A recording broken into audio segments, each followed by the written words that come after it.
Tenacious D and Weezer. Mm-hmm, mm-hmm. And the next day on a website that we all wrote for, a friend of ours we were posted website a writers picture. Before it was cool to be a website writer. Right, and we were also paid about as much as website writers make now. The scale hasn't gone up. No, in the last 20 years. In fact, considering inflation has gone down. Yeah. Anyway,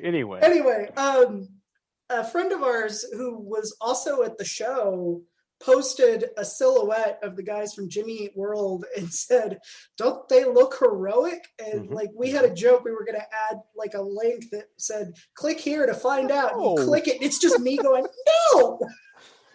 I remember that was a long running joke. Yeah, I still think about it. I was thinking about it in the drive-thru the other day. Why do you think I'm talking about it on the show? I'm thinking about it 4 times a day. Anyway, yes, I will. At this point, Marvel has enough goodwill that I'll get to it. Yeah, I might not watch, if it's a TV show, I might not watch it till there's enough of it that I can sort of binge my way through. Like, I waited a couple weeks on Falcon and Winter Soldier. So, yeah, it's true. Because I was like, I want to talk to you about this. And you're like, I haven't even watched any of the episodes. I'm like, we're 3 episodes in. And then I started catching up, and I liked it.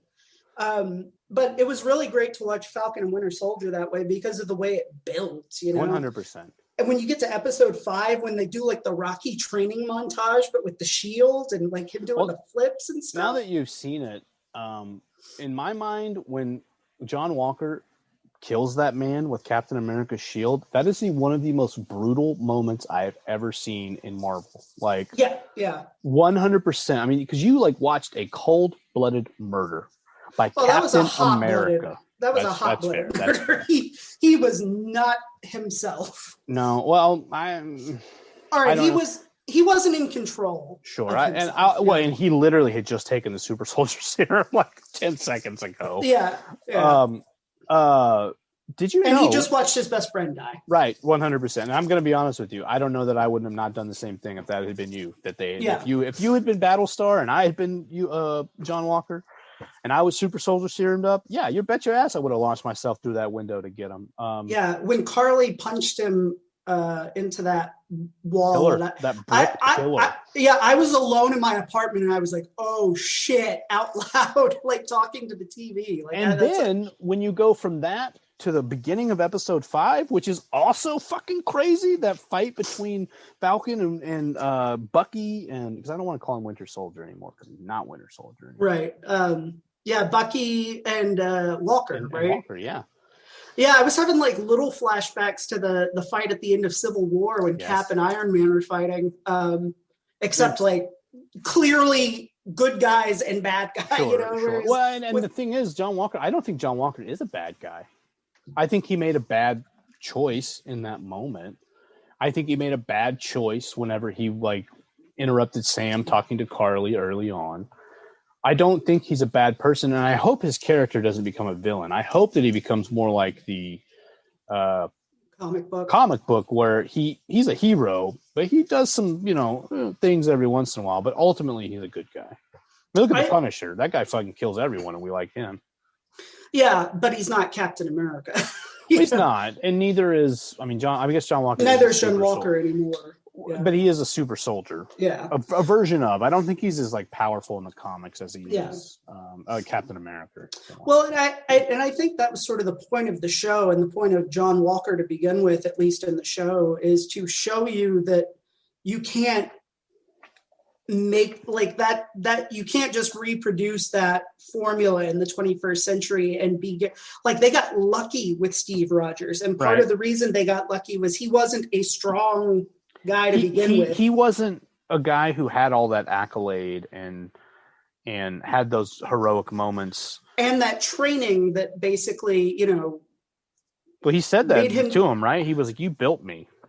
Yeah, exactly. They programmed him, and so what they needed a new Captain America. It needed to go a different way, and the show does such a beautiful job of like illustrating that and making it come home dramatically, 100%, without demonizing Walker either. Like, I felt bad for him. By the end of it, I was back on what, like when, like after the end of it, whenever Bucky and him save those people, And think about that. That's the first time anyone's ever said, "Hey, thanks, Bucky," because most of the time he's killing him.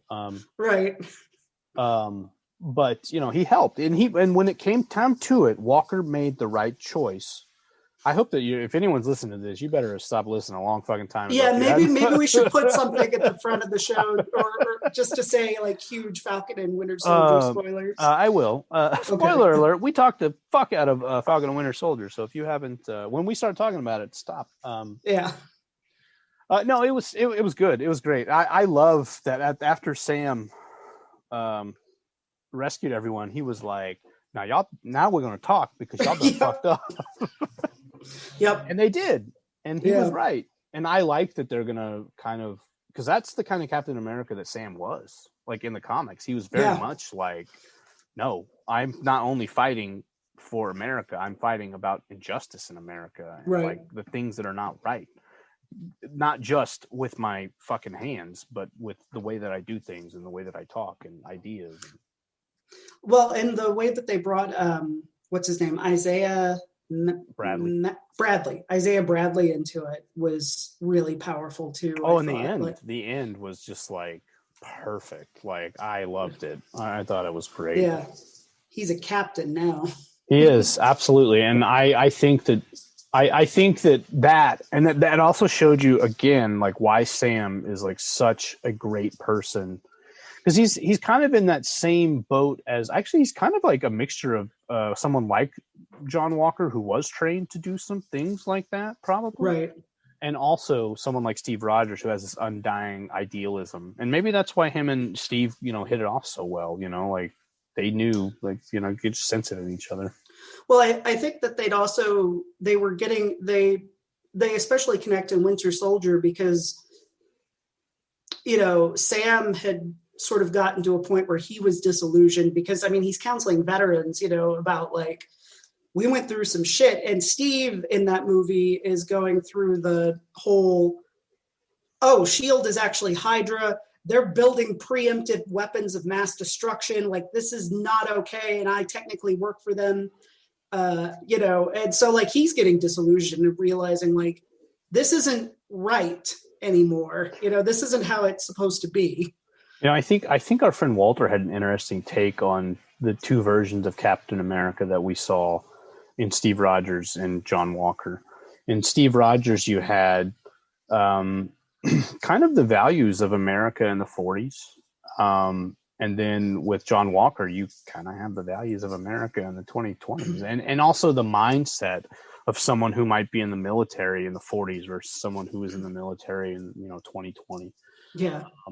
Just the kind of thing, like, when Walker's like, we're going to do these, like Lamar's talking to him about doing something in like episode 3. And they're kind of like vaguely talking about how it's going to be like bad, like the way that they're not talking about doing things lawfully or like completely by the books. And like, I'm not saying that, obviously, like when Steve Rogers found out that Hydra was like behind S.H.I.E.L.D., he was like, well, this isn't fucking right, and I'm absolutely going to break a bunch of laws to right this like big wrong.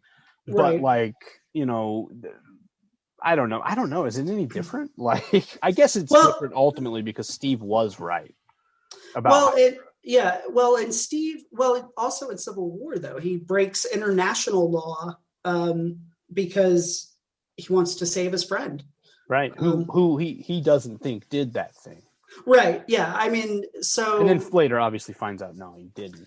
But but he doesn't know that for sure. He just has a hunch. That's another thing I said to a friend about Bucky is they didn't like. I love Sebastian Stan. I think he does a great job in all the movies, and especially in this TV show, he's charming as fuck. Oh yes. But in the first Cap movie, I don't think you get quite enough time with him to like feel that bond as strongly as Cap does. So the way that relationship comes off in Winter Soldier and Civil War, as much as I love those movies, is like Bucky is Cap's crazy ex who he can't get over. And like Sam is like his new girlfriend. Like, why do we have to keep going and doing this? Like, What's wrong with me? I didn't ever really feel that. I felt you're right. You don't really get that. You don't get to feel and see that relationship that they obviously have. Right. Because obviously in the first one he's like, blah, I'm off a train. Yeah, well, they to get to the Avengers, they crammed like 2 or 3 movies worth of movie into one movie, and the fact that it works as one movie is kind of amazing. Apparently, though, when they were in that POW camp, that's when Bucky got the super soldier serum. Really? Yeah, like I read that and I was like, what the fuck? And I was like, so like literally you had 2 super soldiers like in the 40s, like. Apparently, like it didn't manifest itself though the way that like Steve's did or something, and that, like so when he fell from the train, he only lost his arm, but he was able to like stay alive, and that's whenever they found him. And I don't know though, that doesn't really make a lot of sense. Was he Hydra's the whole time? What, from the get-go? Yeah, when he was a Winter Soldier, was he working for? I guess he was, right? Hydra, yeah. They were just in Russia. It wasn't like. It was like it was in S.H.I.E.L.D., right? Where they were like, yeah, we're here. We're in fucking Washington. We're everywhere. Yeah. I'm Gary Shandling. I'm Hydra. Hell Hydra. I thought that was a fun. Me too. I really like that one because especially after Iron Man like 2 and 3, and you're like, yeah, fuck this guy. Senator Stern, I think. So I want to get back to the Great Lakes Avengers. Oh yes. Who's your draft pick? Yeah, let's go ahead and do a draft pick here. I'd like to go with someone like here's what I would like: someone who's not mainstream. Okay. But does it need to be characters we've already seen on screen, or are we bringing in characters? I think it could be both. It could be you could bring people in. Maybe there's a couple of heavy hitters. Okay. There's 2 heavy hitters. We'll give you 2 heavy hitters. Let's give some 2 heavy hitters here. You get like 3 B League or B team sort of superheroes. B-listers, sure. Yeah. And then, like 2 or 3, whatever. Make some surprise, and maybe like a surprise, like, oh shit, Man-Thing's here. Oh shit, Man-Thing is definitely on mine. Love Man-Thing. I was writing out 1 C list and 1 surprise, and I just wrote out 1 Man-Thing. Okay, you can have Man-Thing. I've got my own. Man-Thing is my surprise, everyone. I've ruined it early in the Great Lakes Avengers here. All right. So, big names who are still alive in the current Marvel right. This is an MCU version of the Great Lakes Avengers. Okay. But we're allowed to pull in characters who haven't necessarily appeared on screen. Like if you wanted to bring in, I don't know, like Beast. Moon Knight. Right, 100%. You could bring in Moon Knight. Who was apparently in the West Coast Avengers. And guess what else we're getting? A Moon Knight TV series. I'm pretty excited about that. I'm telling you, they're laying the groundwork for West Coast Avengers. And then right after that, we're going to pin the next heavy, Phase 8 Great Lakes Avengers.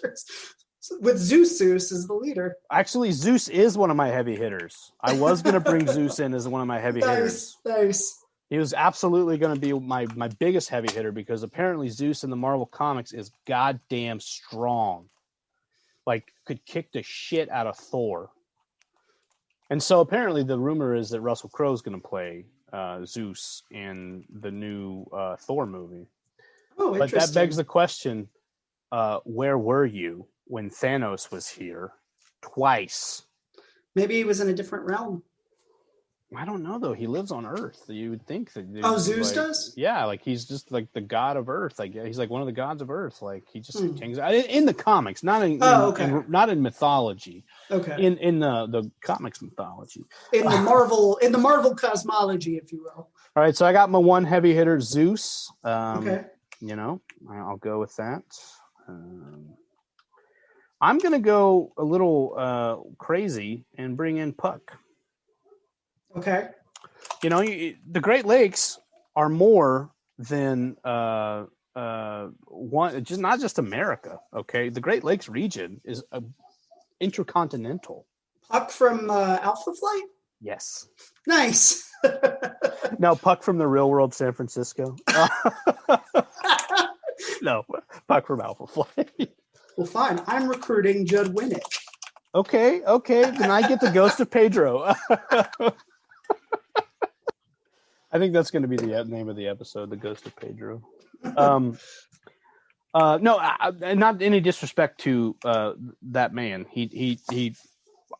I will say, as someone who watched that season of The Real World kind of a lot when I was a kid,